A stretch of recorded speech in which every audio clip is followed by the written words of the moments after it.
नमस्कार. कालचा आनंदाचा क्षण होता. सर्वप्रथम मी माझ्या आईबाप जनतेचे तुळजापूर मतदारसंघ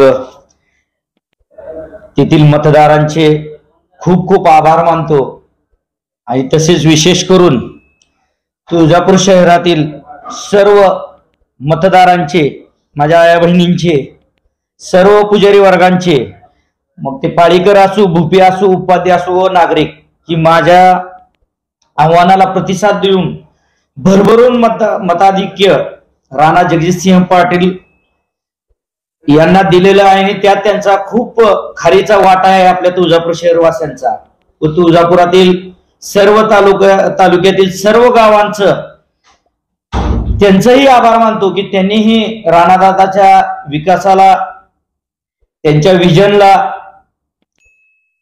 साथ देऊन अतिशय मोठ्या मताधिक्यानं निवडून आणण्या जो वाटा आहे 72 गावांनी, शहरवासी आणि तुळजापूर तालुका, त्यांचं सर्वांचं मी हात जोडून नम्रपणे आभार मानतो. दुसरी गोष्ट आहे बांधवांनो, की मी आव्हान केलं होतं 23 तारखेला गुलाल उधळून आई भवानीच्या चरणाचं कुंकू माझ्या मस्तकी लावून, ते तर मी आज आता लावलेलंच आहे. कालच येणार होतो आपल्या समोर, परंतु आपल्यालाच तिकडे कवरिंगला जायचं होतं दादांच्या, त्याच्यामुळं आपण काल पत्रकार परिषद नाही घेऊ शकलो. त्याबद्दल दिलगिरी असावी म्हणून आज आपण सकाळी घेतोय. मला काही टीका टिप्पणी आज आनंदाच्या क्षणी करायची नाही, की एकच सांगायचंय, महाविकास आघाडीला ही महाराष्ट्रातली लाट होती आणि तुळजापुरात जो राणादादांना प्रतिसाद तालुक्यात मिळाला त्यावरच तुम्ही त्याचा आकलन महाविकास आघाडीच्या नेत्यांनी आणि माझे बंधू उमेदवार धीरजभाई पाटील यांनी करावं, एवढंच मला बोलायचंय. जास्त काय मी बोलणार नाही.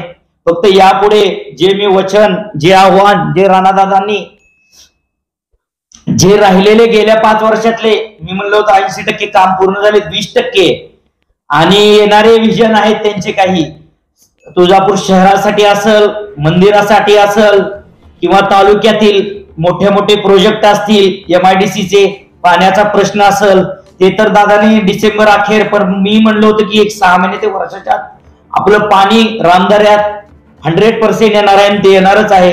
आता तर सत्ता पण दादांची आलेली आहे. आई भवानी चरणी प्रार्थना करतो की दादांना किंवा फडणवीस साहेबाला व महायुतीच्या प्रमुख जे नेते आहेत त्यांना आई भवानी एक आशीर्वाद द्यावा त्यांच्या डोक्यात, तिनं साक्षात्कार घडवून आणावा आणि राणादादाला मंत्रिपद मिळू दे, एवढीच आई भवानी चरणी मी प्रार्थना करतो. त्यामुळे अजून आपल्या सुखसुविधा आणि विकासाचा मार्ग सुकर होईल. आणि तिसरी गोष्ट आहे माझा विषय, जे की मी आव्हान केलं होतं की शहरवासियांसाठी, आमच्या सासरी गेलेल्या महिलांसाठी जे गावकरी गेट मी आई भवानीच्या दर्शनासाठी लहान लेकरांसाठी करणार आहे, ते तर मी 100% आपल्याला दिलेला शब्द पूर्ण करणारच आहे. आपण हे शपथविधी वगैरे झाल्यानंतर, दादा आल्यानंतर सविस्तर कलेक्टर साहेबाला, दादांना ट्रस्टी आता नवीन झालेले आहेत, अजून त्यांना निवेदन देऊन मी पुढची प्रक्रिया करणार आहे आणि पुढच्या दिशेनं वाटचाल करणार आहे आणि शहरवासियांना दर्शनाचा लाभ मिळवून देण्याचा 100% प्रयत्न करणार आहे. व तसेच अजून एक, मला ज्यावेळेस मी आव्हान केलं होतं त्यावेळेस मला ग्रामीण भागातून पण कॉल आले की आमची बी ह्या पंचक्रोशीत नैवेद्य वगैरे आई भवानीला असतो, त्यासाठी पण काहीतरी तरतूद करावी.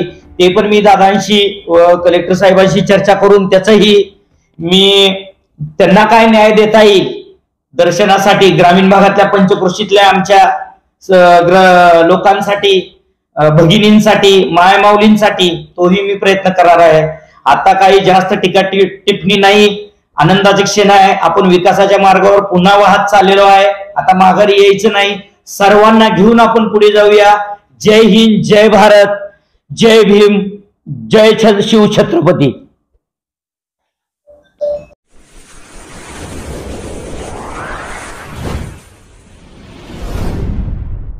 वीर महाराष्ट्र न्यूज चॅनलला लाईक आणि सबस्क्राईब करा. धन्यवाद.